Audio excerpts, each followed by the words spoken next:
The ultimate guide to compost. Well, since we put the deer fence up, it's a little hard to turn this pile. Since we're starting a new year, let's start a new compost pile.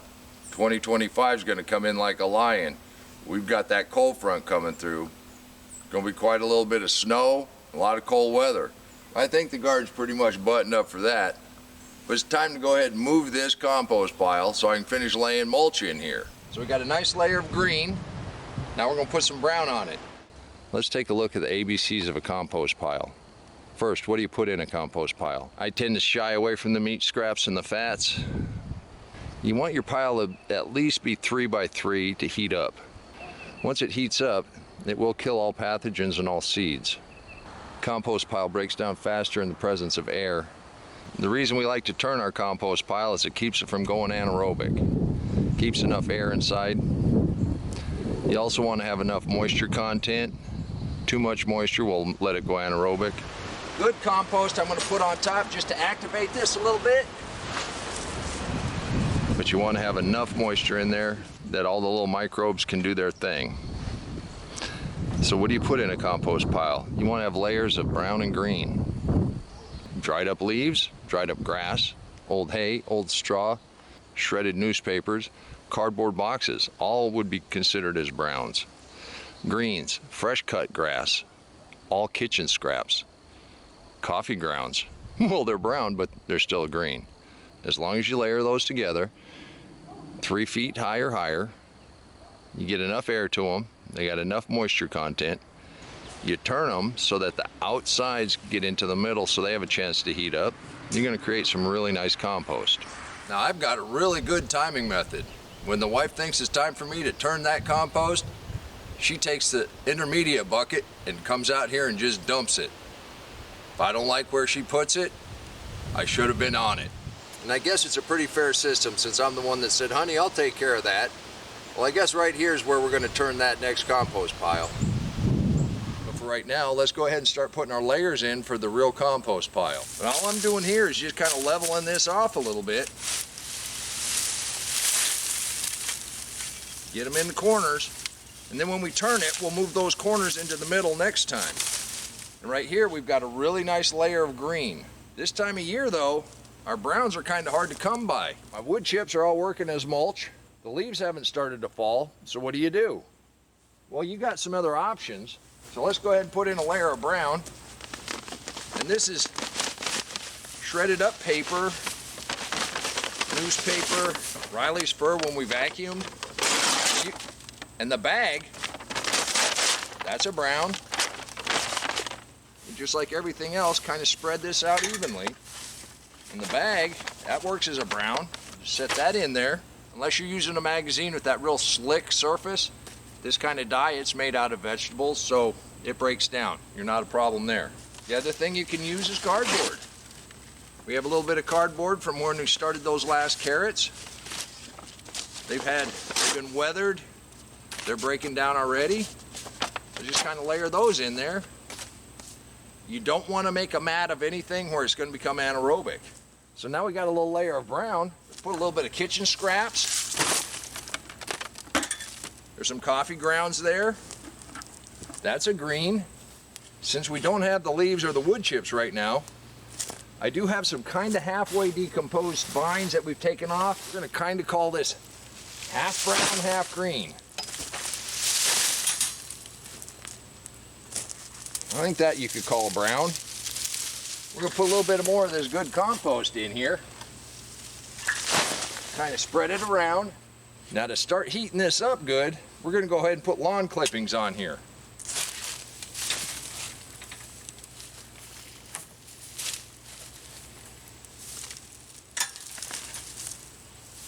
Kind of spread that out into a nice even layer. In a lot of places they consider hay to be a green. And it pretty much is if you wet it down to begin with.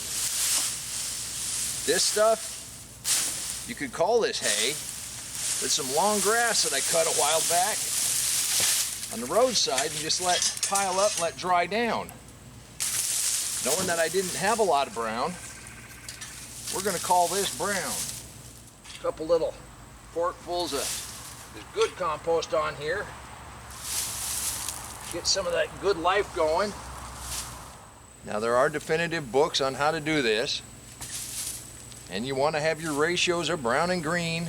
And you want to mix it, stir it up every whatever amount of time. You know what? It's very hard to get that much stuff and to be that precise. What I found is you make a pretty fine compost by piling together whatever you can get your hands on. Sort of like the mulch. Now my compost gets hot. This compost, since it is over 3 feet high and 3 feet wide, it will get hot. And this grass is still green and it will get hot. When we put grass like this on the garden, we let it sit for a week so that when we put it on the garden, it's not going to hurt the plants. Now the compost, the deep mulch method I'm using, basically this. Stir whatever you can find together, 4 inches thick or thicker. Keeps those weeds from growing. Lets the life in the soil thrive.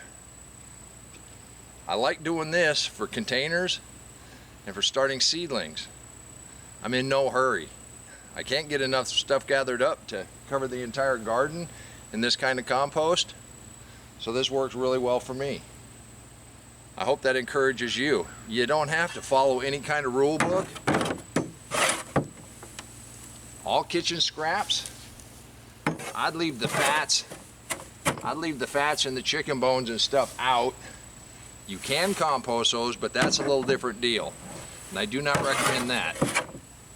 Put your coffee grounds, your eggshells, all your peels, all of them, citrus included. I put it all out here. When you vacuum, the dirt and dust from your house, put it out here.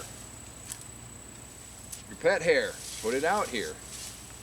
Old newspapers, old sacks, old cardboard, put it out here. All the leaves in the fall that you're not going to put on your garden, put in here. Any grass that you're not going to put on the garden, put in here. Kind of level it off, make layers. When you get around to it, turn it, add some more. That's Wayland's Easy Compost. It's done pretty well for me. I intended to move this compost pile when I put the deer fence up. Obviously, we're not going to be able to turn it the way this is setting.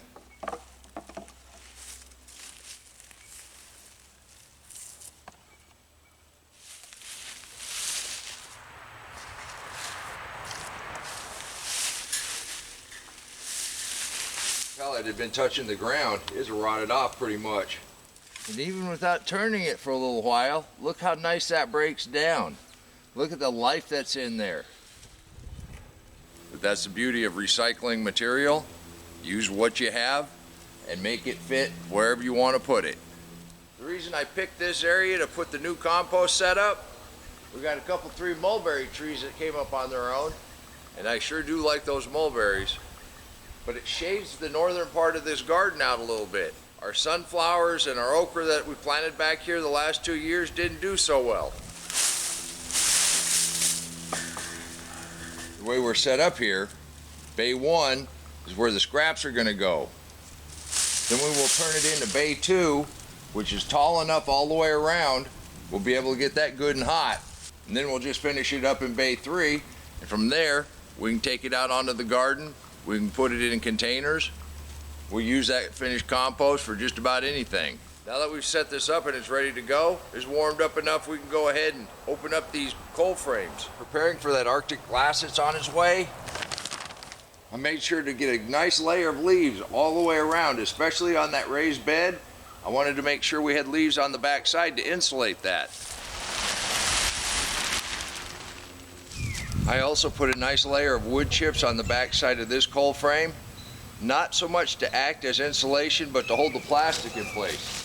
Stop any air leaks. And it makes it easier to open up. All we got to do is roll it back.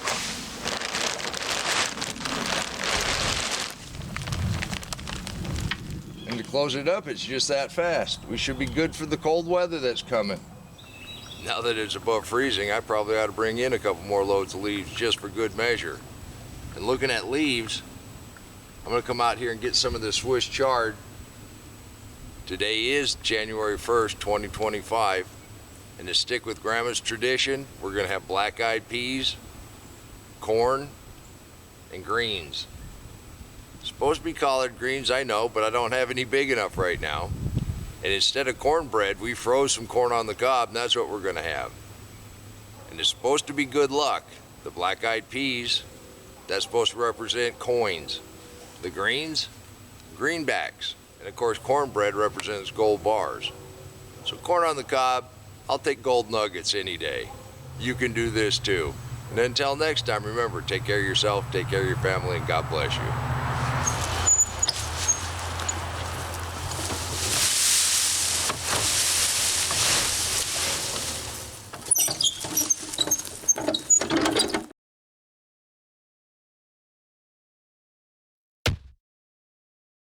Come on, let's plant. Let's go plant garden.